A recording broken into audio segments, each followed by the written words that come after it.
السلام عليكم ورحمة الله وبركاته. أصحابتين كسو دواد channel كينا فضلا هدي آنو كعصبتاي سبسكرايب نوده هدا هورنول جوكتنا نو شير قرأ لاكتنا إنو صار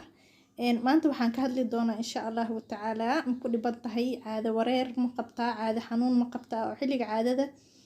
aad ugu xanuunsataa insha Allahu tacaala maanta waxaan ka hadli doonaa dawo dabiici ah oo Ilaahay subxaanahu wa tacaala noo soo dejiyay oo aad u wanaagsan wax effect aan lahaynin caafimaadkeeduna ma sha Allah inta badan 100% uu yahay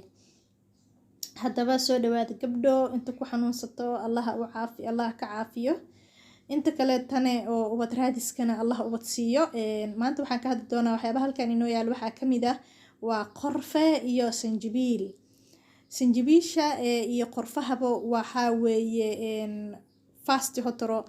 markay caadada ku heeso hadaa isticmaasho waxyaabaha wasaqda oo dhan way ka soo saaraysaa oo raximku way ku nadiifinaysaa sidoo kalena nashaad ayay ka dhigaysaa ukumahaada haddii aad tahay mar wala qabo insha Allah tacaala waxaana haday nashaad noqdaan ugxaantana waxaa maxay ahayd ku fuudaanayo inuu Ilaahay ubad ku siiyo dad badan oo ubadkii ka soo daahay insha Allah ayaa Ilaahay maxay ahayd ku caafiyay kuna firfircooni galiyay ukumahoodii Ilaahayna sida ubad ku siiyay inta haysata Allah u barakeeyo inta haysana Allah ubad degdeg siiyo marka gabdho waxa sameynaysa waxa soo qaadanaysa sanjabiisha qoyan iyo qorfaha waa naqaana inta badan iyo sanjabiishba shaaha ayaa badanaa loo isticmaala hadaynu nahay Soomaalida xag dhankan dawadana u isticmaala caalamka intiisa fara badan way isticmaalaan natiijo aad u fara badan way ka heleen adinkana Allah ayaa idinka rajeynaya insha Allah tacaala fast hotoro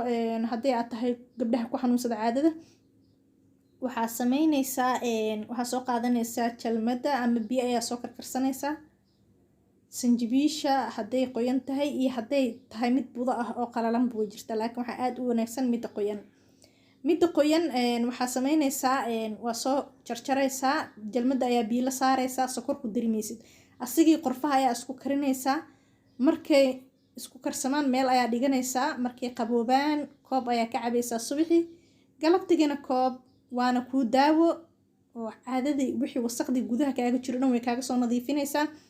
sidoo kalena waxay dardar gelinaysaa firfircooni gelinaysaa waa ugxaanta bacda dowran insha Allah tacaala waxaan rajeynayaa inay ku guuleysatiin insha Allah tacaala sidaasna oo makaankaada nadiif mar walba oo makaankaada aan nadiif ka dhigto wuxuu isku diyaarinayaa si uu qaabili lahay ubad caafimaad qab inuu qaado insha Allah tacaala soo dhawaada gabdho soona tijaabiya waa wax dabiici ah malahan effect inta badan kiniiniyaasha aragtaan effect ayuu leeyahay laakiin kan waa daawo sanjabiisha waliba waxyaabo fara badan ayay daawo u tahay insha Allah tacaala laakiin maanta waxaan uga hadlaynay qaybtan oo gabdhaha cilaajinta gabdhaha marka Allah idinku caafiyo mar walba raximkaada nadiifisana insha Allah tacaala Ilaahay ka sug ubad caafimaad qaba soo dhawaada noona share gareeya laagtan inoo dhaha meel fog ayayna gaarsiin